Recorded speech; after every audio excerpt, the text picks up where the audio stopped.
Hello ভিয়াস, আসসালামু আলাইকুম। আমরা মেসেজ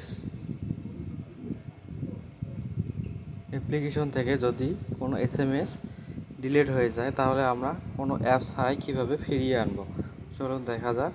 প্রথমে আমরা এই মেসেজ অপশনটিতে অ্যাপ্লিকেশনটিতে ওপেন করে নেব। ওপেন করার পর এখান থেকে যদি আমাদের কোনো অ্যাপস ডিলিট হয়ে মেসেজ ডিলিট হয়ে যায়, যেমন এই মেসেজটি আমি যদি ডিলিট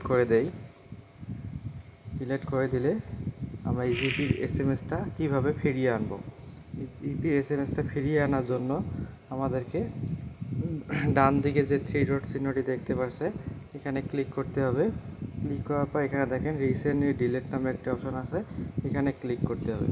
ক্লিক করার পর এখানে দেখেন আমি কিন্তু যে এসএমএসটি ডিলিট করেছি এই যে জিপির, এখানে কিন্তু জিপির এসএমএসটা শো করতেছে। এই জিপির এসএমএসটা আমরা ট্যাপ করে ধরবো।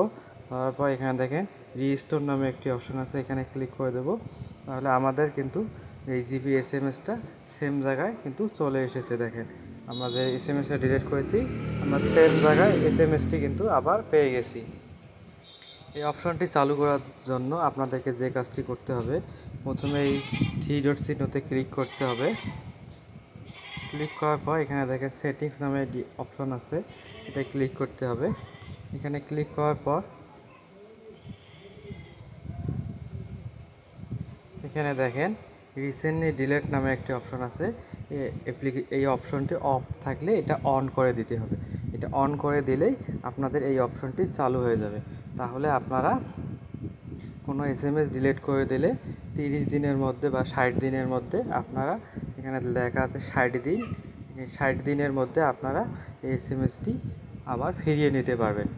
যদি আপনাদের ভুলক্রমে এসএমএসটি ডিলিট হয়ে যায় তাহলে আপনারা এসএমএসটি ফিরিয়ে নিতে পারবেন।